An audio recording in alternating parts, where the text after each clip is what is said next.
విత్తును ఆ పంటనే కోయును. 172వ పేజీ. అపోస్తులుడైన పౌలు భక్తుడు గలతీయులకు రాసిన పత్రిక 6:7. మోసపోకుడి, దేవుడు వెక్కిరింపబడడు. మనుష్యుడు ఏమి విత్తునో ఆ పంటనే కోయును. చిన్న మాట. పరిశుద్ధాత్మ దేవుని ప్రేరణ కొరకు సహాయము నిమిత్తము ఆయనే మనలను నడిపించుటకు అధ్యక్షునిగా మన మధ్యలోనికి ప్రార్థన పూర్వకంగా ఆహ్వానం పలుకుదాం. సర్వోన్నతుడా, సదమలాత్ముడా, నిత్య సత్య దైవమా, నీ పాదాలను ఈ పునరుద్ధాన దినమందున రవివారమున మరణాన్ని ఓడించి తిరిగి లేచిన శుభదినమున పాదాభివందనాల చేత స్తుతులు సమర్పితం చేస్తూ ఉన్నాం. ఎన్నిక లేని మట్టి పురుగులమైన నరక పాత్రులమైన మా బ్రతుకులను తిమిర లోకము నుండి, అజ్ఞాన అంధకార సామ్రాజ్యము నుండి నీ బలమైన హస్తము తోడ బయటకు తీసుకొని వచ్చి రక్షణ వస్త్రము చేత అలంకరించి నీ కృపను మాకు తోడుగా ఉంచి పాడు లోకములో పాడుగాకుండా ఇంతవరకు భద్రపరిచినందుకు నిన్ను పొగుడుతూ నీ నామాన్ని మరొక్కసారి ఘనపరుస్తూ ఉన్నా. ఇంకా మాలో పరిపక్వత, పరిశుద్ధత, పరిపూర్ణత లేదని నీ సన్నిధానములో ఒప్పుకొంటూ మమ్ములను, మా ప్రాణాత్మ దేహములను సంపూర్ణంగా కడగగలిగిన, శుద్ధి చేయగలిగిన అమూల్యమైన దేవవాక్యము చెంతకు మేము శిష్య హృదయముతో వచ్చి ఉండగా నిదాసుని నీ సిలువ చాటున మరుగుపరుచుకొని చాటున పెట్టుకొని నిదాసుని తల మీద పరలోక సువర్ణ తైలమును తక్కువగాక అత్యధికముగా కురిపించి నా నోట నీ మాటల ఊటను ఉబికింపజేసి మందరి జీవితాలకు అవసరమైన నీ వాక్య ఉదగాన్ని ప్రోక్షించమని ప్రార్థన చేస్తున్నాం. ఎక్కడ మా మదిలో, మనస్సులో, బ్రతుకులో మురికి దాగి ఉందో, మస్టు దాగి ఉందో ఎరిగిన, నిదానించి దృష్టించే దీర్ఘదర్శి నీకు స్తోత్ర.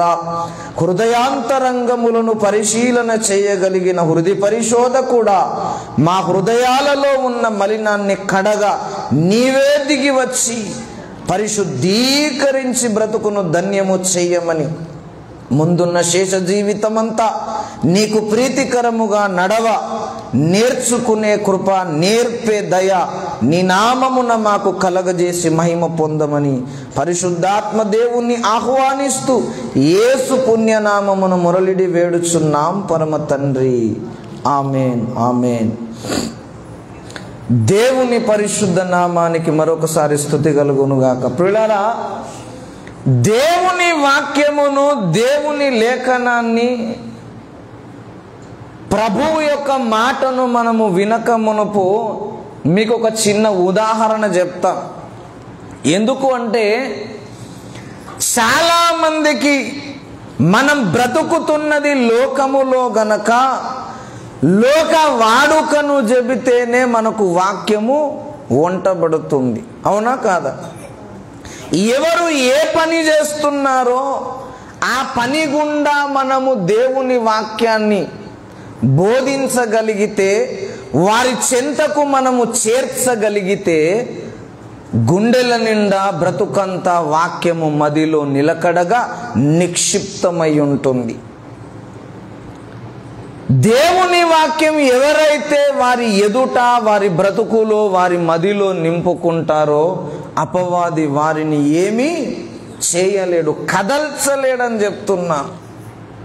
అయితే వాక్యం మీకు మదిలో ఉండాలంటే ఒక చిన్న ఉదాహరణ చెప్తా. పరమానందయ్య శిష్యులు తెలుసా మీకు? తెలుసా? చూసిండ్రా? చూడలే? పరమానందయ్య శిష్యుల కథ విన్నారు ఎప్పుడన్నా? సరే, ఆయనకి ఎంతమంది శిష్యులు ఉంటారు? ఎంతమంది? యేసు ప్రభుకు అరే కరెస్ట్ ఉన్నారు కదా. పరమానందయ్య శిష్యులకు 12 మంది శిష్యులు ఉంటారు. సరే, అది వేరు కథ. 12 మంది శిష్యులే ఎందుకు తయారయ్యిందంటే అది వేరే స్టోరీ, అది మనకు అప్రస్తుతము. అయితే ఒకనాడు ఈ పరమానందయ్య ఉంటున్న ఇంటి పైకప్పు డేరా పరద అనేది చినిగిపోయింది. చినిగిపోతే దాన్ని కుట్టాలి అంటే దబ్బనం లేదు, సూది లేదు. ఇప్పుడంటే మనం ఒక వ్యాపారవేత్త దగ్గరికి, ఒక కిరాణముకు, ఓ సరుకులున్న షాప్ దగ్గరికి వెళ్తే అన్నీ దొరుకుతాయి. కానీ పురాతన కాలంలో నీ వస్తువు నాకు ఇవ్వాలి, నా వస్తువు నీకు ఇవ్వాలి. నేను బియ్యం పండించాను అనుకో, నువ్వు కొనడానికి వీలు లేదు. నువ్వు గోధుమలు పండించావు, నీ గోధుమలు నాకు సోడిస్తే నా సోడు బియ్యం నీకు ఇవ్వాలి. సోడు అంటే అర్థమైందా కనీసం? అర్థమైన వాళ్ళు ధన్యులు. హల్లెలూయా. కిలో బియ్యం నేను నీకు ఇస్తే కిలో ధాన్యాలు నువ్వు నాకు ఇవ్వాలి. బదులే ఒక వస్తువునిచ్చి ఇంకొక వస్తువును తీసుకోవాలా. అలాగున పక్క ఊరులో దబ్బనాలు గుట్టే ఆయన ఉంటాడు. అక్కడికి వెళ్ళి బిడ్డ దబ్బనాలు తీసుకురండి, ఒక దబ్బనం తీసుకొస్తే మన పరద మనం గుట్టుకోవచ్చు అని ఆయన చెప్పాడు. చెప్తే నాలాంటోడు కూడా బయలుదేరాడు తెస్తానని. తెస్తే రెండో వాడు వచ్చి నువ్వు తెస్తావని గ్యారంటీ లేదు నాకు, నిన్నెవడు నమ్మాలి అని ఇంకోటి వచ్చింది. ఇద్దరు కలిసిపోతా అంటే ఇంకోటి వచ్చింది. అవును నువ్వు తెస్తావని కూడా నాకు గ్యారంటీ లేదని వీళ్ళు పోలోమని 12 మంది పోయినరు. ఒక దబ్బనం కొరకు ఎంతమంది పోయినరు? 12 మంది పోయినరు. పోయి 12 మంది పక్క ఊరికెళ్ళి మా పంతులు గారు పరమానందయ్య గారు దబ్బనం ఏమన్నాడు అంటే, పెద్ద ఆయన అడుగుతూ ఇవ్వకుంటుంటారా అని పక్క ఊరికి పోయి దాన్ని తీసుకొని వస్తా అంటే, నేను పట్టుకుంటా అంటే నేను పట్టుకుంటా, నేను పట్టుకుంటా అంటే నేను పట్టుకుంటా. 10 మందిలో పాము చేస్తుందా? సావు. సేవలో కూడా ఒకడు ముందు వస్తే అందరు వస్తారు, లేదంటే ఎవ్వరు రారు, కంటికి కనబడరు. అవునా? అలాగుననే ఒకరంటే ఒకరు కీసులాడుతూ ఉంటే ఆయన ఏం చేశాడంటే, అక్కడ పక్కకు పడేసిన ఒక మొద్దు ఉంది, ఈత మొద్దు, తాటి మొద్దు పెద్దది ఉంటే ఈయన ఏం చేశాడు, ఈ దబ్బనం ఆయన నా సూది ఎడబోగొడుతారు అని ఈ మొద్దు గుచ్చి ఈ మొద్దు తీసుకెళ్ళండి రా బాబు అని చెప్తే సరే అని ఆ మొద్దు ఎత్తుకొని 12 మంది ఎత్తుకొని వస్తూ ఉంటే మార్గం మధ్యలో ఒక వాగు ఉంటుంది. ఆ వాగు దాటాలంటే ఈ మొద్దును దాని మీద వేసి ఆ మొద్దు మీదకి వెళ్ళి దాటిపోవాలి. అయితే ఈ వాగు దాటడానికి ముందు ఒక ఆయన ఇటు వచ్చాడు, ఎవరో దాటి ఇటు వస్తున్నాడు. ఆయనను అడిగారు ఏమని, అయ్యా మేము ఎంతమంది ఉన్నామంటే 12 మంది రా బాబు అని చెప్పిండు. చెప్పినాక ఈ మొద్దును అటు వేసారు, దాని మీద కాలువ మీద, పిల్ల కాలువ మీద వేసి ఆ మొద్దు మీదకి వెళ్ళి బయటికి అటు దాటారు 12 మంది. ఈ దాటుతూ ఉన్నప్పుడు ఎవని కాలో తగిలే దబ్బనం నీటిలో పడ్డ తర్వాత అవతలికి చేరాక, ఒడ్డుకు చేరాక నాలాంటోడు కూడా ఏం చేసిండంటే అందరు నిలబెట్టి లెక్క పెట్టిండు. వాన్ని మరిచిపోయి వాన్ని లెక్క పెట్టకుండా, లెక్క పెడితే ఎంతమంది వచ్చారు? 11 మంది వచ్చింది. ఇక ఏడవడం స్టార్ట్ చేసి ఎవరు లెక్క పెట్టినా వాన్ని మరిచిపోతాడు. వాన్ని లెక్క పెట్టక 11 మందిని లెక్క పెట్టారే, ఒకటి చచ్చిపోయిండు, మన అయ్యగారు ఇప్పుడు కొడతాడు, మన అయ్యగారు మనం తిడతాడు అని ఏడ్చుకుంటా మొద్దును ఎత్తుకొని పోయాను. పోయి అయ్యగారు కాళ్ళ మీద పడ్డారు 12 మంది. అయ్యా మా దాంట్లో కూడా చచ్చిపోయిండు, మా దాంట్లో కూడా చచ్చిపోయిండు. దబ్బనం గాలికే పోయింది. ఎటు పోయింది? దబ్బనం కాలువలో పడ్డది. వీళ్ళు అట్టి మొద్దును పట్టుకొని పోయినరు, ఎండిపోయిన మొద్దును ఎత్తుకపోయిన మొద్దులు. పోయి అయ్యగారు కాళ్ళ మీద పడితే ఏమైందిరా అంటే, అయ్యా ఇట్లా ఒకటి చచ్చిపోయిందంటే అందరు నిలబెట్టి 12 మంది లెక్క చెప్పిండు. అరే ఎంతమంది అంటే 12 మంది ఉన్నారు. దబ్బనం ఏదిరా అంటే మొద్దుకు చూస్తే దబ్బనం ఉన్నదా? నేను అంటున్నాను, ఈ 12 మంది పక్క ఊరుకు పోయిందెందుకు చెప్పాలి, అందరు ఇటు చూడాలి. 12 మంది పరమానందయ్య శిష్యులు ఎందుకు పోయారు పక్క ఊరికి? ఏం తెచ్చిండ్రు? దబ్బనం తెచ్చిండ్రా? మొద్దు మొక్కపోళ్ళు ఏం తెచ్చిండ్రు? నేను అంటున్నా, ఎవరైనా పొరపాటున పక్క విశ్వాసీయల్లా మీ అయ్యగారు ఏం వాక్యం చెప్పిండంటే ఏం చెప్తారు? మీరు పోయింది ఎందుకు? చర్చి చూసినందుక? అందరిని ఆయిబాయ్ అంటందుక? తెల్ల చీరలు మంచిగా నేను కొనుక్కుందామనా? ఎందుకు? ముఖం చూపిద్దామనా? మనం వచ్చిందెందుకు? దేవుని సన్నిధికి వచ్చింది ఎందుకంటే మన బ్రతుకును మనము దేవుని వాక్యముతో శుభ్రపరచుకోవడానికి. వాక్యం కొరకు వచ్చి వాక్యమే మన బ్రతుకులో దొరకకుండా, మిగలకుండా, పట్టుకోకుండా, మోసుకోకుండా ఇంటికి వెళ్ళిన పరమానందయ్య శిష్యుల లెక్క మనం ఉండొద్దు. హల్లెలూయా. ఎలా ఉండాలి మనం? దబ్బనం కొరకు ఒక్కడు పోతే సరిపోతుంది. ఎంతమంది పోయారు? అసలు దబ్బనం ఎందుకు పోయింది చెప్పండి? ఒకనిని ఒకడు నమ్మక తనను గూర్చి తాను లెక్కించడం మర్చిపోయినందుకు. అర్థమైందని చెప్పింది. మన బ్రతుకులో దేవుని వాక్యం అనే దబ్బనము ఎందుకు దొరకట్లేదు? మన బ్రతుకు కుట్టబడట్లేదు, మన సంఘము కుట్టబడట్లేదు, మన జీవితము కుట్టబడట్లేదు. ఎందుకంటే అందరినీ లెక్క పెడుతున్నాము కానీ మనలను మనము లెక్క పెట్టుకోవడం. నిన్ను గురించి నీవు లెక్క పెట్టుకో ముందు, తర్వాత పక్కోడు ఎట్లున్నాడో తర్వాత సంగతి. ఇంటి పక్క వాడు ఎట్లున్నాడో నిన్ను అడుగుతాడు దేవుడు లెక్క? సంఘంలో నీ పక్కకు కూర్చున్నామే లెక్క నిన్ను అడుగుతాడా? ఎవరు లెక్క అడుగుతాడు? ఆడికి పోయినాక అమ్మ నువ్వు చర్చికి పోయినావు కదా, వాక్యం ఏమి నేర్చుకున్నావు అంటే, అన్న నా పక్కకున్నావు ఏమి నేర్చుకోలే, ఆమెను చూసి నేను నడిచిన. నేను అడిగింది నీ పక్క ఆమె సంగతి కాదు. ఎవరి సంగతి? దేవుడు మనలను గూర్చి మనలను లెక్కడుగుతాడు. నేను చెప్తున్నాను, 12 మంది పోయి ఒక్క దబ్బనం కూడా తేలేకపోయారు. ఇప్పుడు పరమానంద శిష్యులు ఎప్పటికైనా గుట్టబడుతుందా? వర్షానికి దడతారు, ఎండకు ఎండుతారు, రోగం వచ్చిపోతారు. ప్రియులారా, ఈ కథ ఎందుకు చెప్పానంటే మనం ఇప్పుడు దేవుని వాక్యాన్ని వినడానికి వచ్చాం. ఏం వినాలా? ఏం పట్టుకొని పోవాలా? ఈ కథ కాదు. ఇప్పుడు నేను చెప్పిన కథ గుర్తున్నది అనుకోండి. ఏం చెప్పింది మీ వాక్యం అంటే పరమానంద శిష్యులకు సూపర్ చెప్పిండి అనద్దు, వాక్యం గుర్తు పెట్టుకోవాలి.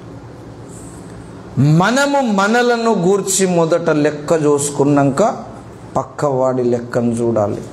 మనం నమ్మాలి దేవుణ్ణి, వాక్యాన్ని మోసుకొని పోవాలి. హల్లెలూయా అని చెప్తున్నాను. 25 ఏళ్ల క్రితము చెప్పిన మాట కూడా నీ బ్రతుకులో చెదిరిపోవద్దు. పెళ్లి కాకముందు మన భర్త ఏం భాషలు చేసిండో గుర్తుండదా? ఏమన్నావు పెళ్లి కాకముందు? ఇట్లే ఉన్నావు నువ్వు నాతోని, గుర్తు తెచ్చుకోసారి అంటావా అనవా? మరి యేసయ్య రక్షణ పొందక ముందు మాట్లాడిన మాటలు ఉంటాయా? ఉండయి. మన బ్రతుకు కుట్టబడాలి అంటే మనము దేవుని వాక్యాన్ని పట్టుకోవాలి. మొద్దును మోసుకొని పోవద్దు, దబ్బనాన్ని మనం చేత పట్టుకొని పోవాలి. ఈరోజు మనం ఒక చిన్న దబ్బనాన్ని, సూదిని మన ఇంటికి తోడుకొని పోదాం.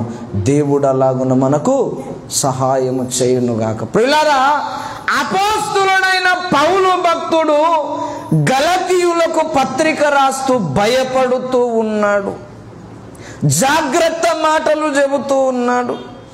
ఏదైనా కొత్త ప్రాంతానికి పోయామనుకో, మనం వెళ్ళామనుకోండి, అక్కడ దొంగలున్నారు జాగ్రత్త, కుక్కలున్నాయి జాగ్రత్త. ఏదైనా అడవి ప్రాంతంలో పోతున్నాం అనుకో, ఇక్కడ క్రూర మృగాలు ఉన్నవి జాగ్రత్త. శ్మశానం దగ్గరికి పోయినాం అనుకో, ఏమున్నాయి జాగ్రత్త?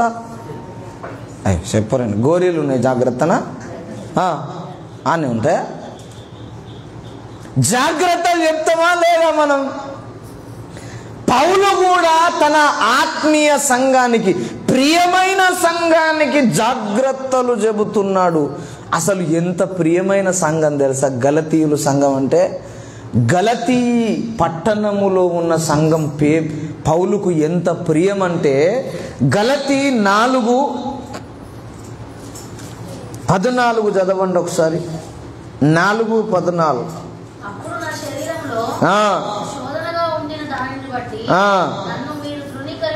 నిరాకరింపనైనను లేదు గాని దేవుని దూత వలెను క్రీస్తు యేసును వలెను నన్ను. అసలు పౌలుని ఎట్లా చూసుకున్నారో తెలుసా అండి? సాక్షాత్తు యేసయ్యను చూసుకున్నట్టు సేవకుని ఎట్లా చూసుకున్నారు?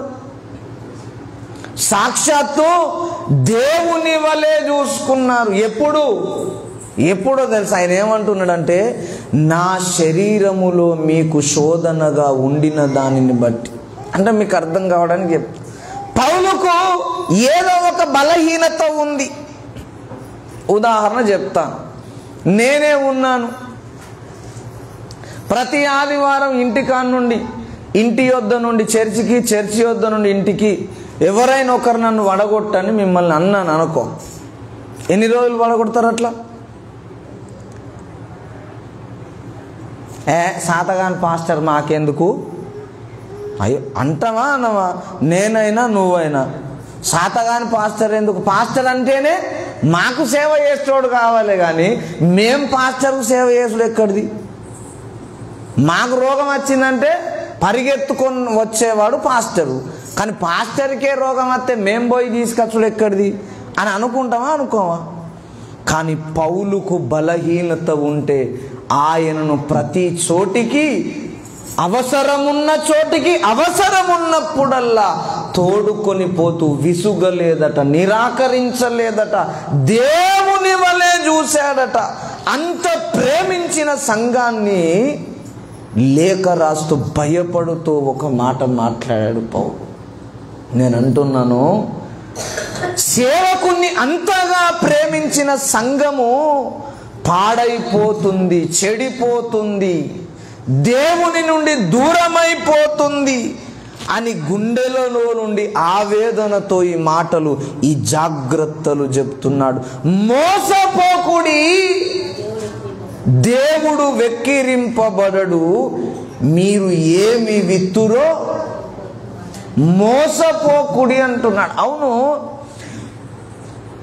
అగ్రగణ్యుడు, అపోస్తులలో పెద్దవాడు, చాలా పెద్ద సేవకుడు, అనేకమైన విషయాలు తెలిసిన సేవకుడు, అపవాది తంత్రాలు తెలుసు, అపవాది ఆయుధాలు తెలుసు, అపవాదిని ఎలా జయించాలో తెలుసు, లోకమును ఎలా జయించాలో తెలుసు, పాపాన్ని ఎలా అనగద్రొక్కాలో తెలుసు, పాపముతో రక్తము కారునంతగా పోరాడి జయించిన విశ్వాస వీరుడు పౌలు.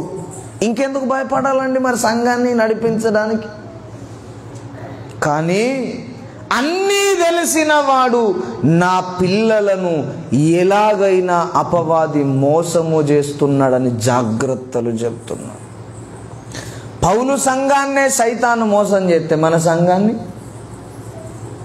ఏం చేయొచ్చు? ఉయ్యాలలేసి తొట్టిలేసి ఊపచ్చా లేదా?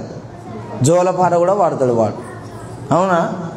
పౌలు సంఘమును గురించి భయపడుతూ ఉన్నాడు. నన్ను అతిగా ప్రేమిస్తున్న నా బిడ్డలారా, దేవుని సేవ అంటే గుండెల నిండా ఆశ కలిగిన నా ప్రియమైన పిల్లలారా, మోసపోకూడి అని చెప్తున్నాడు. అసలు ఆయన భయమంతా మోసపోతున్నారని. ఎందుకు అంటే ఒకడొక పని చేస్తున్నాడు. చూడండి, ప్రకటన గ్రంథము 12వ అధ్యాయము 9వ వచనం చదవండి. 12:9. చాలండి.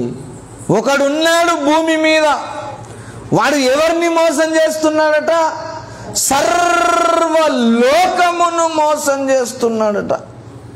ఇందులో హిందువులను మోసం చేస్తున్నాడు, క్రైస్తవులను మోసం చేస్తున్నాడు, ముస్లింలను మోసం చేస్తున్నాడు, గుడికి వచ్చేటోళ్ళనే మోసం చేస్తున్నాడు, గుడికి రాని వాళ్ళనే మోసం చేస్తున్నాడు అని ఉందా? ఎవరిని మోసం చేస్తాడట? అందరు చదవాలి ఈ మాట. చదవండి ఒకసారి. ప్రకటన గ్రంథం 12:9. చాలండి. ఎవరిని మోసం చేస్తున్నాడట? పనుల నువ్వు నేను ఉంటామా? ఉండమా? ఉంటామా? ఉంటామనే పౌలు యొక్క భయం అని చెప్తున్నా. వాడు మోసం చేస్తున్నాడు అందరినీ. ఎలా మోసం చేస్తున్నాడో ఒక మాట మీకు వివరించి నేను వదిలేస్తాను. ఒక పట్టాన అయిపోయేది కాదు అంశం, చాలా పెద్ద అంశం. అపవాది మోసం చేస్తున్నాడు అందరినీ. పౌలు దగ్గర పెరిగిన సంఘ బిడ్డలనే, పౌలుకు సరి సమానముగా ఎదిగిన అంతస్తు కలిగిన దైవ పిల్లలనే వాడు మోసము చేస్తూ ఉన్నాడు. ఎలాగూ మోసం చేస్తున్నాడు అంటే, అసలు మొదట ఎవరిని మోసం చేశాడని చెప్తున్నాడు పౌలు. చూద్దాం. కొరింథీయులకు రాసిన 2వ పత్రిక 11వ అధ్యాయము 3వ వచనం చదవండి.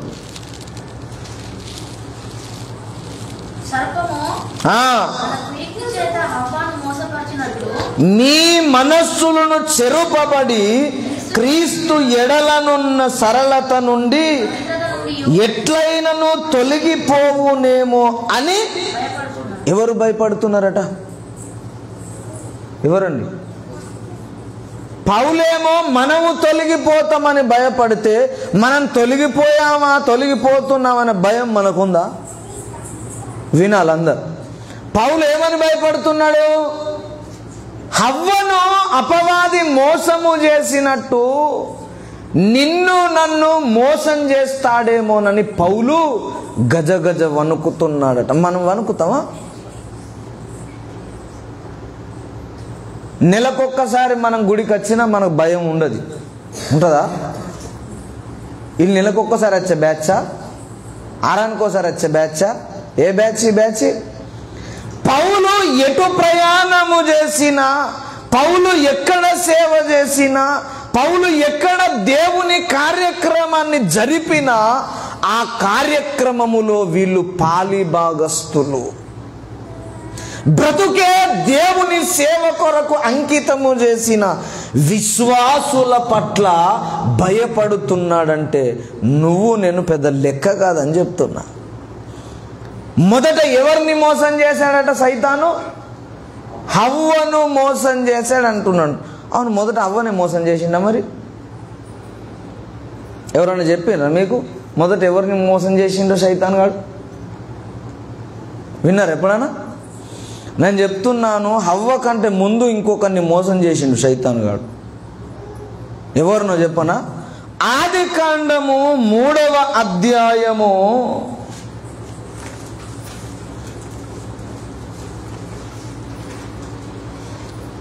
3వ అధ్యాయం ప్రారంభ వచనము చదవండి.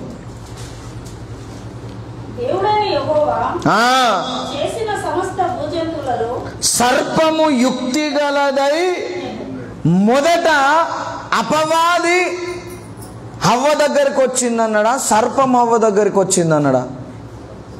సర్పం వచ్చిందన్నాడు. ఎవరు మొదట చెరపబడ్డారు, మోసగించబడ్డారు? మరి సర్పమే మొదట చెరపబడ్డది, మోసగించబడ్డది. ఎలా మోసం చేశాడు సైతాను? ఎలా చెప్పాడు? ఒక ప్రాముఖ్యమైన ముచ్చట చెప్తా, వినండి. ఆదికాండం 3 ప్రారంభంలో ఏమన్నాడంటే, సర్పము భూజంతువులన్నింటిలోకెల్లా యుక్తి గలదై ఉండెను. అంటే భూమి మీద ఉన్న జంతువులన్నీ, పక్షులు, జంతువులన్నిటికంటే తెలివి ఎక్కువ ఎవరికి ఉన్నదట? సర్పానికి ఉన్నది. మెల్లగా సైతాన్ గడు సర్పం దగ్గరికి వచ్చిండు. మొత్తం తోటంతా తిరిగిండు. తిరిగి ఎవరికి ఎక్కువ యుక్తి ఉన్నది, ఎవరికి ఎక్కువ తెలివి ఉన్నదో చూసి సర్పానికి అయితే ఉంది అని సర్పం దగ్గరికి వచ్చిండు.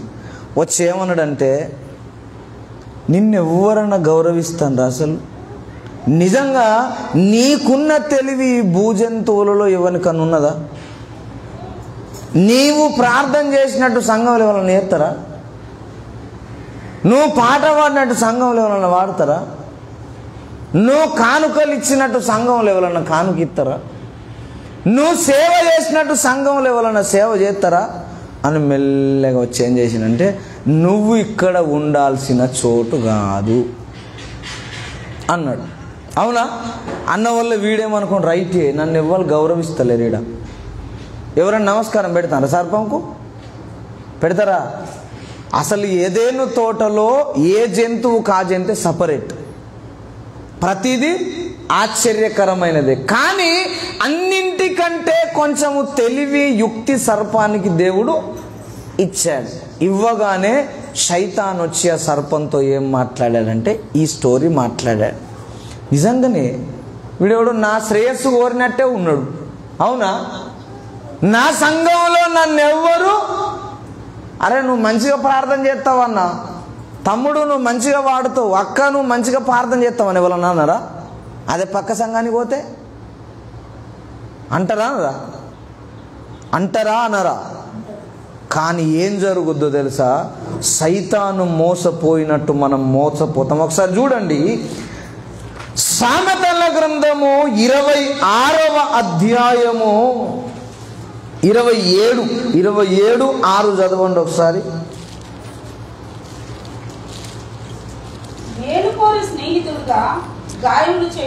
పగవాడు లెక్కలేని, అవునండి, గాయము, బెత్తెము మనకు తీయగా ఉంటుందా, ముద్దులు స్వీటుగా ఉంటాయా? మీరే చెప్పండి. మనల్ని ఎవరైనా కౌగిలించుకొని ముద్దు పెట్టుకున్నారు అనుకో, ప్రియులు అక్కనో ఎవరో, కమ్మగా ఉంటుందా, తీయగా ఉంటుందా, సంబరంగా ఉంటుందా, కట్టెబట్టి ఉచ్చుకుంటే మంచిగా ఉంటుందా? చెప్పరేంట? ఇది మోసం అనుకుంటావా? అనుకుంటావా? ఎవరైనా నిన్ను అతి ప్రేమ చూపించి దగ్గరకు తీసుకుంటే నీవుది అపవాది కుయుక్తని ఏనాడన్నా గ్రహిస్తావా? నేను అదే చెప్తున్నా మొదటి నుంచి. అసలు హవ్వను మోసం చేసింది వేరు. సర్పమును మొదట ఎట్లా మోసం చేశాడంటే, సంఘములో అందరికంటే దేవుడు నిన్ను సంఘములో హెచ్చిస్తాడు. నీ ఆసక్తిని బట్టి, నీ ప్రేమను బట్టి, నీ భజనను బట్టి, నీ త్యాగాన్ని బట్టి నీవు సంఘములో పోల్చుకుంటే నీతిరెవరు ఉండరు. నేను చెప్తున్నా. మెల్లిగా వస్తాడు సైతాన్ గాడు, వచ్చేయమంటాడు, అరే నీవు చేసినట్టు ప్రార్థన ఇవ్వడం చేస్తాడు సంఘంలో, కానీ ఒక్కరు ప్రైజ్ దళాలు చెప్పారు, అసలు నేను దేకరే. నేను ఆ శోధన అనుభవించిన, నేను చెప్తున్నా, అనుభవించక చెప్పట్లే, ఆ శోధన నేను అనుభవించాను అంటాడు వాడు దగ్గరికి వచ్చి. మన తీరు ప్రార్థన చేయని వారనేమో స్టేజ్లు ఎక్కిస్తారు. మనం ప్రార్థన చేస్తే అద్భుతాలు జరిగినా మనల్ని ఎవరు పట్టించుకోరు. అప్పుడు ఏమనుకోవాలి? మేలు కోరి స్నేహితుడు అనుకోవాలనా, పాస్టర్ పగబట్టిన అనుకోవాలనా? అర్థమైందా నేను చెప్పింది? నేను అంటున్నా, ఒకటి గుర్తుపెట్టుకోండి, గుండెల నిండా నింపుకోండి, మిమ్మును రక్తము పెట్టి కొనుక్కున్నది పాస్టర్ కాదు, యేసయ్య. చూడట్లే, నువ్వు గాయపడితే నిన్ను కావలసుకొని సేవకుడైనా పక్కోడైనా ఎవడైనా గాయపరిస్తే చూడట్లే, వాళ్ళు మర్చిపోవద్దని చెప్తున్నా నేను. నిన్ను ఎవరు గాయపరిచినా దేవుని పర్మిషన్ లేకుండా గాయం నీ దగ్గరకు రాదు. ఒకవేళ గాయమైతే మేలు కోరి నా స్నేహితుడు గాయములు చేస్తున్నాడు అనుకోవాలి. కానీ ఎవడైనా గాయపడ్డ సందర్భంలో నువ్వు అక్కడ ఉండడం మంచిది కాదు, నీ సంఘం మంచిది కాదు, నీ కుటుంబం మంచిది కాదు, నిన్ను నీ భార్య ప్రేమించట్లే, నీ భర్త నిన్ను గుర్తించట్లే అని మెల్లగా ఎవడైనా దూరాడే అనుకో, అది అపవాది నిన్ను మోసం చేస్తున్నాడని గుర్తుపట్టాలని చెప్తూ. హవ దగ్గరికి కూడా అట్లనే వచ్చిండు. వచ్చి ఏమన్నాడు తెలుసా? నిజంగా నువ్వు ఎంత అందంగా ఉన్నావు. ఆదం ఎప్పుడన్నా అన్నాడు అట్లా? ఎప్పుడన్నా అన్నాడా? ఆదం పొరపాటున కూడా అనలే హవ్వను నువ్వు అందంగా ఉన్నావని. My dear wife so beautiful you అనలే. కానీ శైతాన్ గడ వచ్చేమన్నాడు? సర్పం, నీ వెంట్రుకలు ఎంత అందంగా ఉన్నాయి తెలుసా, చెయ్యి భూమి మీద ఉన్న ఏ జంతువుకు కూడా అట్లా లేవు. అసలు నిన్ను పోలిన వాళ్ళు ఎవరన్నా ఉన్నారా? హవ్వను పోలిన ఒక స్త్రీ అసలు తోటలో ఎవరన్నా ఉన్నారా? ఆదామును పోలిన వ్యక్తులు ఉంటారు. ఎందుకంటే దేవదూతలు వచ్చిపోయేవారు. హల్లెలూయా. ఎదెను తోటలోనికి దేవదూతలు వచ్చిపోయేవారు, కానీ స్త్రీలు రాలేదు ఎక్కువగా. వాడన్నాడు, అసలు నువ్వు ఎంత అందంగా ఉన్నావు అమ్మాయి అన్న వాళ్ళు మెల్లగా ముచ్చట స్టార్ట్ చేసి ఆ డైలమాలో పడి శైతాన్ గాడు ఏది చెప్తే అది నేనేం చేసింది, మెల్లగా పాపం మూటగట్టుకొని పండు తిని శాపాన్ని తెచ్చుకున్నదని చెప్తున్నా. సైతాన్ ఎలా మోసం చేస్తాడంటే, నీ జీవితములో వాడు నీకు ఏదైతే నీ కుటుంబములో, నీ సంఘములో, నీ చుట్టూ ఉన్న వారిలో ఎక్కువ నీకు తెలివి కానీ, పవిత్రత కానీ, భక్తి కానీ, భజన కానీ, కృపావరములు కానీ, ఐశ్వర్యము కానీ ఎక్కువ ఉంటే దాన్ని ఆసరాగా చేసుకొని నీ జీవితంలోనికి వస్తాడని చెప్తున్నా. హల్లెలూయా. నేను అంటున్నాను, నేనేమై ఉన్నాను, యేసయ్య కృప వలనై ఉన్నాను అన్నాడు పౌలు. అందుకే పౌలు అపవాది ఉచ్చులో పడలేదు. పౌలు కంటే మించినోడు ఉన్నాడు ఎవడన్నా? నాకు ఇంత జ్ఞానం ఉంది, ఉదాహరణ చెప్తున్నా. మెల్లగా శైతాన్ గారు నా దగ్గరికి వచ్చి, నీకున్న జ్ఞానాన్ని ఈ సంఘం చెప్తింటలేదు, ఇక్కడ నువ్వు ఎప్పుడు అవసరమా అన్నాడు అనుకో, ఏం చేయాలి? నేను తెల్లారి ముల్లా మూట చదువుకొని బంద్ చేయను చర్చి. ఏం చేయాలి? దేవుడే ఇచ్చాడు, దేవుడే కాయమన్నాడు, ఎందరినైనా కాయవలసిన బాధ్యత నాకుంది అని చెప్పాలి శైతానికి.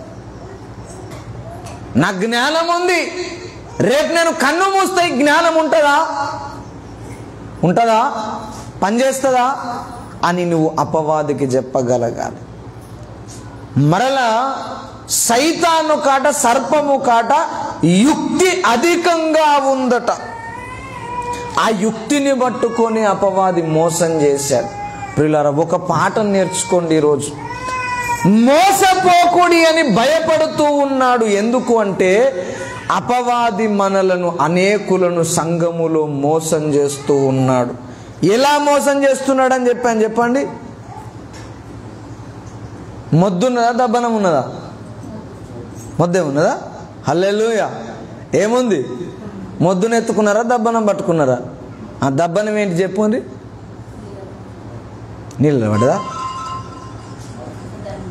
దబ్బనం అంటే ఇప్పుడు ఏం చెప్పాను నేను, అపవాది మనలను ఎలా మోసం చేస్తాడు, మన దగ్గరికి ఎప్పుడు వస్తాడంటే, నువ్వు భక్తి చేస్తూ ఉన్నప్పుడు నీకు ఉన్న దీవెన నీ సంఘములో ఎవరకు ఉండదు. ఫస్ట్ ఆఫ్ ఆల్ నువ్వు చేసినట్టు ఎవరు ప్రార్థన చేయలేరు, నువ్వు నడిచినట్టు ఎవరు నడవలేరు, నువ్వు కానుకిచ్చినట్టు ఎవరు ఇవ్వలేరు, నువ్వు సమర్పించుకున్నట్టు ఎవరు సమర్పించుకో, నువ్వు వాడినట్టు ఎవరు వాడరు. అప్పుడు మెల్లిగా సైతాన్ మన దగ్గరికి వచ్చి ఏం చెప్తాడు? చెప్పండి. అయ్యో దబ్బనం ఉందా అన్న. అందుకే ఏం చెప్తాడు మెల్లగా వచ్చి, అక్క అసలు నీకున్న ఆసక్తి సంఘంలో ఎవరికన్నా ఉన్నదా? కానీ నిన్నెవరన్నా పట్టించుకుంటారా? లాస్ట్కు ఫాదర్ కూడా పట్టించుకుంటలేడని మెల్లగా చెప్పి, ఈ చర్చి మంచిది కాదు, ఈ కుటుంబం మంచిది కాదు, ఈ ఆరాధన మంచిది కాదు అని చెప్పిన తర్వాత మనం గంగిరెద్దు లెక్క ఊపి ఎవడు ముద్దులు పెడతాడో ఆ దగ్గరికి పోతే ఏమవుతుంది? పగవాడు ఏం చేస్తాడట? పైన ఏముంది, లోపలేముంది? పగ ఉంది. లోపలేముంది? పగ ఉంది. అందుకే చెప్తున్నా, కన్నవారి మీద ప్రేమ ఉంది కాబట్టి పౌలు అన్నాడు, నా బిడ్డలారా మీ కొరకు నేను ప్రార్థన చేస్తున్నా, మీరెవ్వరూ మోసపోవద్దు. హల్లెలూయా. ఒక మాట చెప్పి నేను ముగిస్తాను. అపవాది ఎంత డేంజర్ క్యాండిడేటో, ఎంత ప్రమాదకారో చెప్తాను. వాడు మోసము చేయడానికి వచ్చి మోసం చేసి నిన్ను నీవే మోసము చేసుకునేదాకా నిన్ను పడేస్తాడు. ఒకరు మోసం చేస్తే మనం తప్పించుకుంటాం ఏదో ఒక లాగున, అవునా కదా? మీ పర్సులో, మీ జేబులో, మీ పాకెట్లో 20,000 ఉన్నాయి, మీరు బ్యాంకు నుండి విత్డ్రా చేయంగా నేను చూశాను. మీరు బయటికి వెళ్ళగానే ఎక్కడైతే ఒంటరి ప్లేస్ ఉంటుందో అక్కడ నుంచి నడుచుకుంటూ వెళ్తే మీ మీద పడి నేను లాక్కుంటున్నాను అనుకో, కేక వేయొచ్చు, నెట్ వేయొచ్చు, రాయో ఏదో ఉంటే కొట్టి తప్పించుకొని పోవచ్చు మోసం చేస్తూ ఉంటే, అవునా? కానీ నిన్ను నువ్వే మోసం చేసుకుంటే ఇప్పుడు ఎవడ నాపడానికి ఉన్నాడా? అపవాది తాను మోసము చేసే ప్రక్రియ నుండి మనలను మనమే మోసము చేసుకునే ప్రమాదములోనికి నెట్టి వేస్తాడని చెప్తున్నాడు. అదే చెప్పాడు పౌలు. చూడండి, గలతీయులకు రాసిన పత్రిక 5వ అధ్యాయము, క్షమించండి, 6వ అధ్యాయం 3వ వచనం చదవండి. ఎవడైనా వట్టివాడై ఉండి తాను ఎన్నికైన వాడని ఎంచుకున్న ఎడల తను తానే మోసపరుచుకోను. చాలండి. ఏమన్నాడు? మళ్ళా చదవాలి ఆ మాట, అందరూ చదవాలి అది.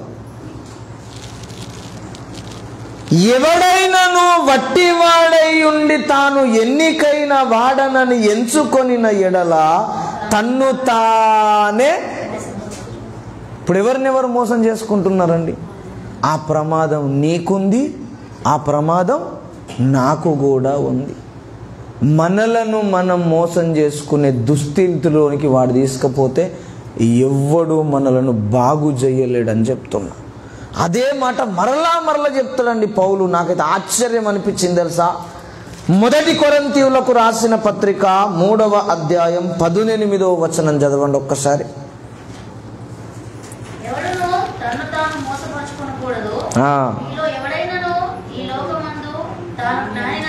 చాలండి.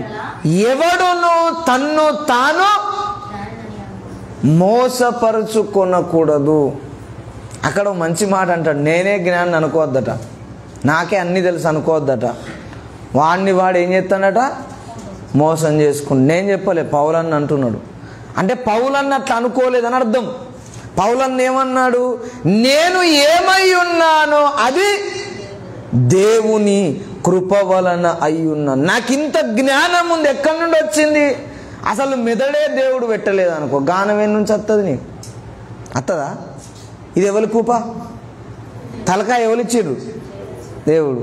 ఇలా నువ్వు నింపుకున్న జ్ఞానం ఉండవచ్చు, అక్కడ ఇక్కడ ఇక్కడ అక్కడ అంతా నింపుకున్నావు. ఇలా అసలు మెదడే లేకపోతే, మెదడులో ఒక పురుగు దేవుడు పుట్టిస్తే నీకుంటుంది తెలివి? ఉంటుందా?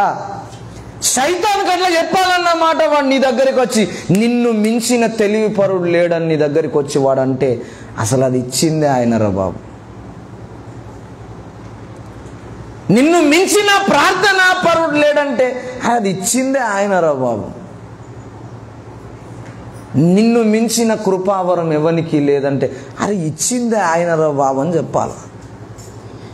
అలా చెప్పితే నిన్ను వాడు మోసము చేయలేడు అని చెప్తున్నా. హల్లెలూయా. అయితే మోసపోకుడి, దేవుడు వెక్కిరింపబడడు అంటూ ఒక ప్రాముఖ్యమైన విషయాన్ని చెప్తున్నాడు. మోసపోవద్దు, వాని వలన మోసపోవద్దు, కానీ మోసము చేసే దాఖలాల్లో మనం ఉండొద్దని చెప్తున్నాడు. హల్లెలూయా. అర్థమైందా మాట? నీవు వాని వలన మోసపోవద్దంటే నీకు ఏదైతే దేవుని వలన కలిగిందో ఏదో భిక్షమేశాడు అనుకోవాలా. నా భక్తిని మెచ్చి అనుకోవద్దు. నేను చెప్తున్నా, మన నీతి క్రియలంట దేవుని ఎదుట ఎలాంటి అట? ఎప్పుడన్నా ప్రార్థన చేస్తాం? అట్లా చేస్తామా? దీన్ని చాలాసార్లు మనం మననం చేయాలి. మన నీతి క్రియలు దేవుని దృష్టికి మురికి గుడ్డలు. నీతి ఈజ్ఈక్వల్ టు మురికి ఏందండి? అర్థమయ్యేటట్టు చెప్తా నేను. నీతి క్రియలు మురికి గుడ్డలు ఎలానో చెప్తా. ఇప్పుడు మనం ఏం నీళ్ళు తాగుతాం? ఏ వాటర్ తాగుతాం? మినరల్ వాటర్ మనం తాగుతాం. మినరల్ వాటర్ లేకపోతే మనకు గొంతు దడవది, కడుపు నిండది, వాంతులు అవుతాయి, బయటికి వస్తుంది. అవునా? భర్తను అంతలాగైతే నీళ్ళు మనం దొబ్బుతాం. అవునా? నేను చెప్తున్నాను, రేయింబగలు ఎండాకాలము పొలములలో పనిచేసే వాళ్ళు ఉంటారు, వ్యవసాయం చేసేవాళ్ళు ఉంటారు. 10 కిలోమీటర్లు నడిచి వచ్చి నీళ్ళు తాగుతాడా? ఏం చేస్తాడు? కాలువలో పారుతున్న నీటిని కుక్క వలె, జంతువు వలె తాగుతాడు. ఫిల్టర్ నీళ్ళు అవి, మినరల్ వాటరా? ఏం వాటర్ అవి? నీళ్ళ కాదా? ప్రాణం పోసిందా లేదా? కానీ మినరల్ వాటర్ కాదు, మురికి నీళ్ళే. అవునా? కానీ దాహము తీరడానికి తాగాం. మురికి నీరు ఎలాగైతే ఒక వ్యక్తికి ప్రాణాధారం అయ్యిందో పరిస్థితిని బట్టి దేవుని దృష్టికి మురికి గుడ్డలుగా ఉన్న నీ నీతి క్రియలు దేవునికి అలా కనబడుతున్నాయి అని చెప్తున్నా. నీతి క్రియలను ఎందుకన్నావు మరి? మురికి గుడ్డలు అయ్యాక నీతి క్రియలను ఎట్లన్నావండి? అంటే మురికి గుడ్డలు అనాలా? నీ నీతి క్రియలంటివి మురికి గుడ్డలంటివి అంటే అది నిన్ను బ్రతికించడానికి నీవు చేసిన కొన్ని మంచి పనులు కానీ అవి నా దృష్టికి మంచి పనులు కాదు. ఏం పనులు అవి? మురికి గుడ్డలు. ఇప్పుడు చెప్పుండ్రి, మనం దేశం కొరకు పొలోమని ఉపవాసం ఉండి ప్రార్థన చేస్తాం అనుకో, ఏం క్రియలు అవి? ఏం క్రియలు? నీతి క్రియలు. దేవుని దృష్టికి ఎట్లున్నాయి అవి? అందుకే మేము చేస్తలేమన్నా. ఉపవాసం అంటేనే మాకు ఎలర్జీ. అందుకే అంటారా?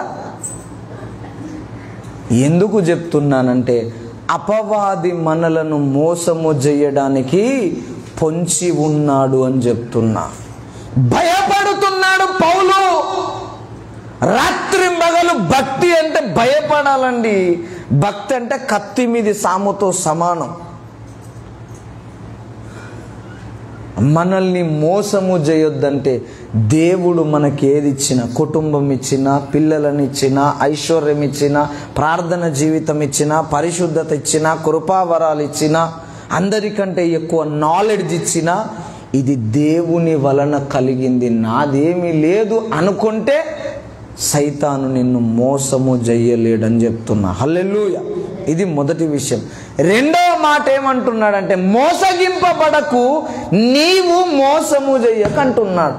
నువ్వు ఏం విత్తితే అదే వస్తావు అంటున్నాడు. చూడండి, అసలు దేవుని ప్రేమ ఎంత గొప్పదో న్యాయము కూడా అంత పర్ఫెక్ట్గా ఉంటుంది. ఒక మాట చెప్తాను, నీవు ఏది విత్తితే అదే తప్పకుండా. నువ్వు వరిని విత్తావనుకో ఏమొస్తుంది? గోధుమలు వస్తాయా? జామ విత్తనం పెట్టినవు, మామిడికాయ వస్తుందా? వేప విత్తనం పెట్టినావు, కాకరకాయ వస్తుందా? ఏం విత్తుతే అదే వస్తుంది. ఒక విత్తనం విత్తినవు, ఎన్ని విత్తనాలు బయటకు వస్తాయి? ఎన్నిగా వస్తాయి? ఒక వరి గింజ పెట్టినవు, ఒక గొలుసుకు ఎన్ని వరి గింజలు వస్తాయి? 100ల కంటే. అంటే నీవు మంచి విత్తితే మంచి వస్తుంది, చెడు విత్తితే చెడు వస్తుంది. ఒక మాట చెప్తాను చూడండి, దేవుని ప్రణాళికలో జరిగిందే. మనకు అందరికీ తెలుసు, పరమ భక్తుడు దావీదు. అవునా? దావీదు ఒకసారి ఏం విత్తాడో చూడండి. 2వ సమూయేలు గ్రంథము 12వ అధ్యాయం 10వ వచనం. త్వరగా నేను 5 నిమిషాల్లో ముగిస్తాను. 12వ అధ్యాయం 10వ వచనం.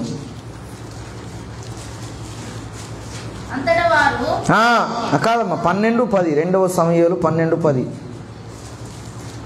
నీవు నన్ను లక్ష్యము చేయక హిత్తీయుడకు ఊరియా భార్యను నీకు భార్య ఎగునట్లు తీసుకొని నందున నీ ఇంటి వారికి సదాకాలము యుద్ధము కలుగును. 11 చూడండి, నీవు చూచుచుండగా నేను నీ భార్యలను తీసి నీ చేరువకు అప్పగించెదను. పగటి యందు వాడు వారితో శయనించును. నీవు కార్యము రహస్యముగా చేసితివి గాని ఇశ్రాయేలు అందరూ చూచుచుండగా పగటి యందే నేను దానిని చేయుదును అన్నా. ఇటు చూడండి, అసలు దావీదు చేసినట్టు భక్తి చేసామా మనం?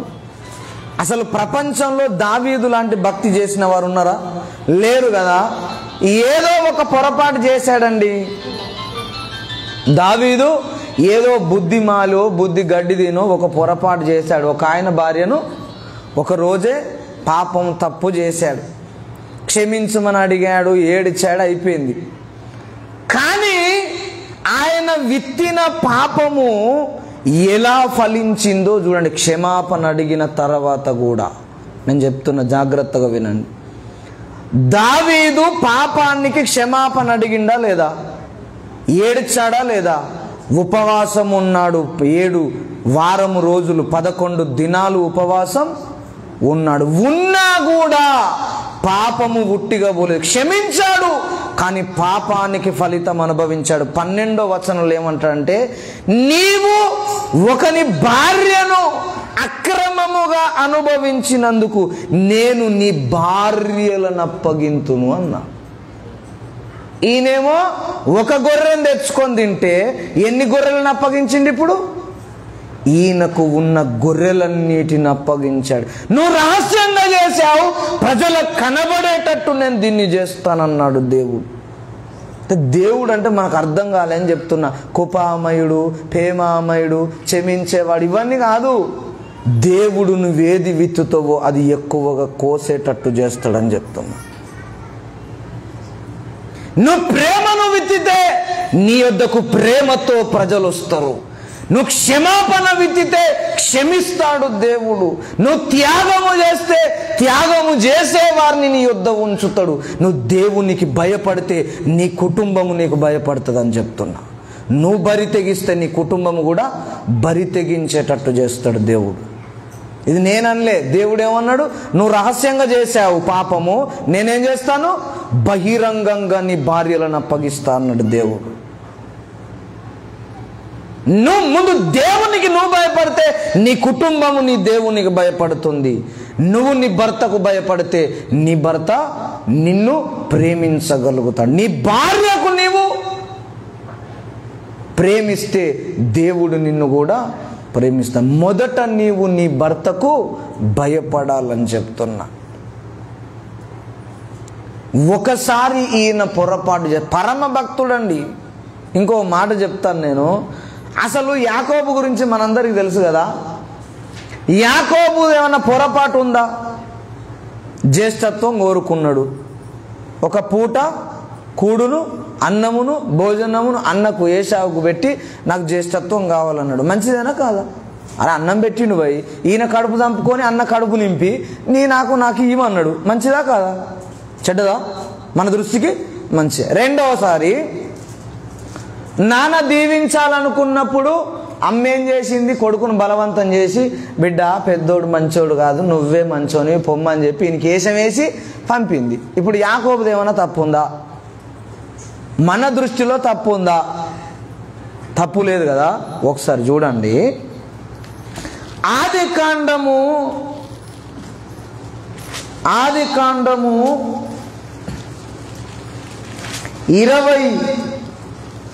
27వ అధ్యాయం 36వ వచనం చదవండి. త్వరగా నేను ముగిస్తా.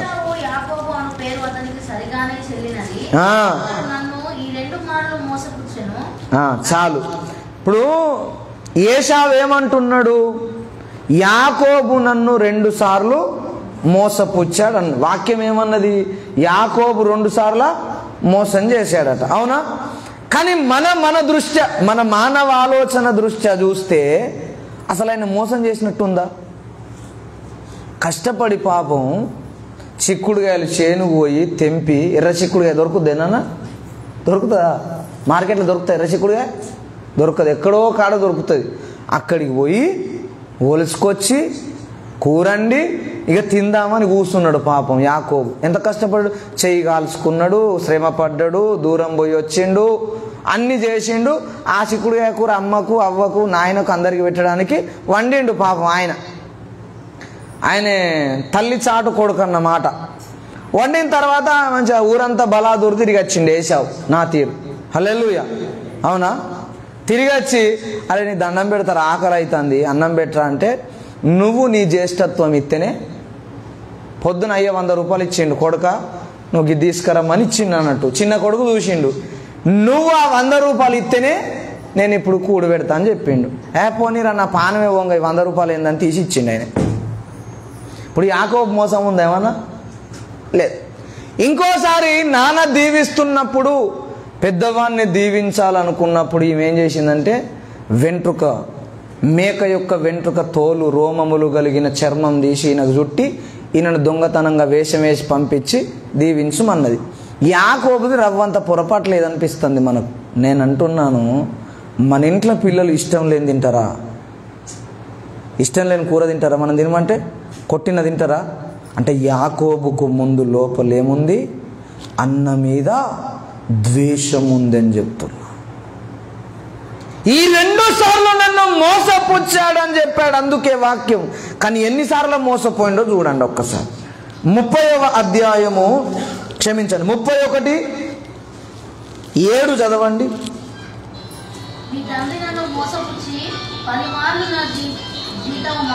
ఈ మాట అందరు చదవాలి. ఆది కాండం 31:7. ఎన్నిసార్లు మోసం చేసిండట చెప్పరేంటండి? ఎన్నిసార్లు? యాకోబు ఎన్నిసార్లు చేసిండు మోసం? అసలు 2 సార్లు సగం సగమే బయట పడకుండా. దీన్నే యుక్తి అంటారని చెప్తున్నా. యుక్తి బయట పడలేదు. అమ్మకు మంచిగానే ఉన్నాడు, అయ్యకు మంచిగానే ఉన్నాడు, అన్న శాల్తి లేపేసిండు. మనం మంచిగానే ఉంటాం, బిడ్డకు మంచిగానే, కొడుకును మంచిగానే, కోడల్ని లేపేస్తాం. అవునా? అవునా కాదా?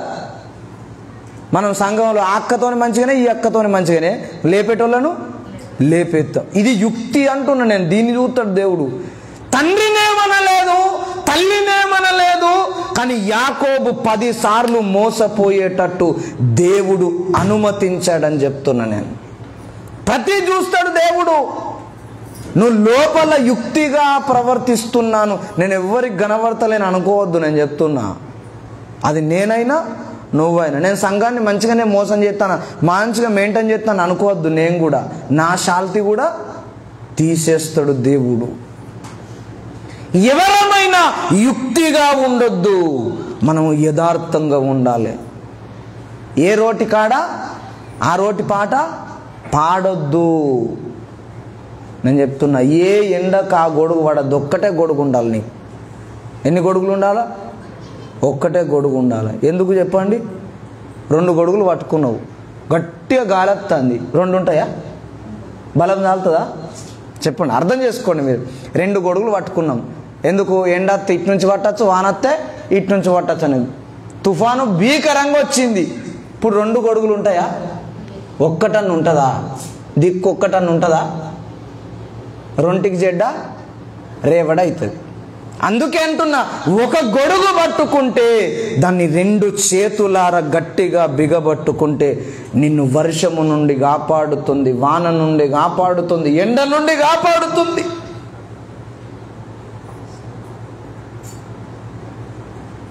మనము ఏది విత్తుతామో అదే కోస్తాం. నేను చెప్తున్నా, మనల్ని ఎవరు ఎంత హింసించినా, బాధ పెట్టినా, గాయపరచినా, సమస్యల పాలు చేసినా మనము మంచినే విత్తాలి. వీడి నాశనం కాను అని నువ్వు అన్నావు. ఏం విత్తినావు? ఏం విత్తినావు? నీకు తెలియకుండానే వీడి నాశనం కాను అన్నావు. ఒక విత్తనాన్ని విత్తినావు. ఇప్పుడు ఎన్నిసార్లు అది బయటకు వస్తుంది నీ కొరకు? ఎన్నిసార్లు వస్తుంది? ఈయన 2 సార్లు విత్తనం విత్తితే ఎన్నిసార్లు కోసిండు? 10 సార్లు. అంటే ఒక విత్తనానికి 5 వేసుకోండి.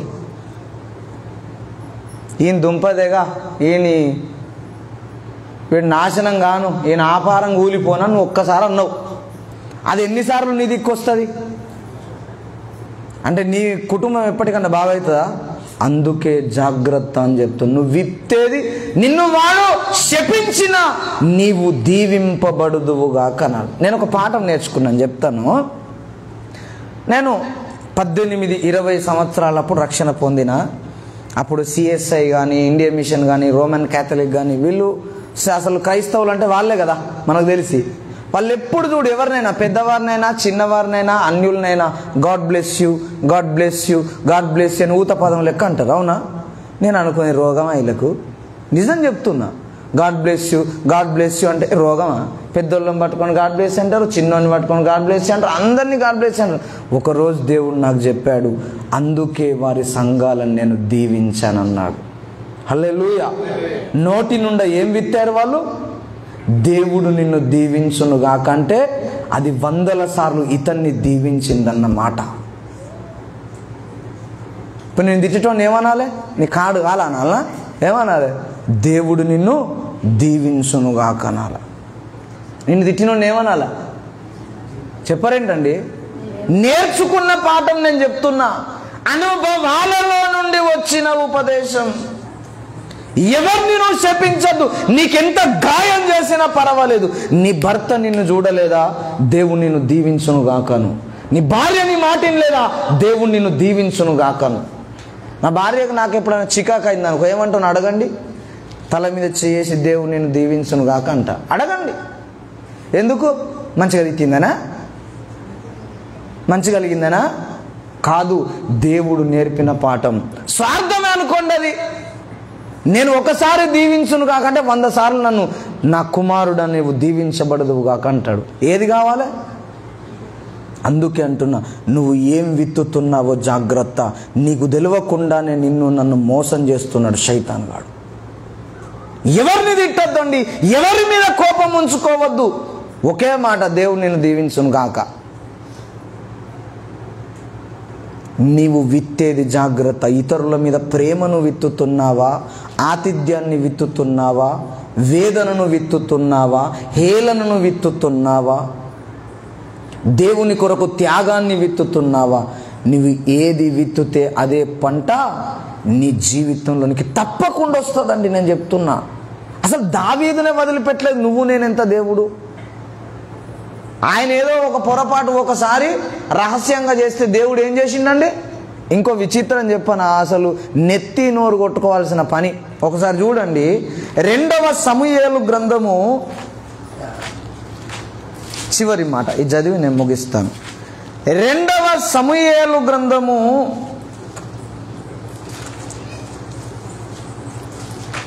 16వ అధ్యాయం అనుకుంటా. ఒకసారి చూడండి, 16, 22, 23. 22 చదవండి సరిపోతుంది. కాబట్టి మేడ మీద అబ్షలోమునకు గుడారము వేయగా ఇశ్రాయేలులందరికీ తెలియనట్లుగా అతడు తన తండ్రి ఉపపత్నులను కోడెను. తండ్రికి రాజు కాబట్టి బహుమంది భార్యలు ఉన్నారు. ఈ చేశాడు, కన్న కొడుకే దావీదును చంపుదామని తిరిగాడు. కన్న కొడుకే తన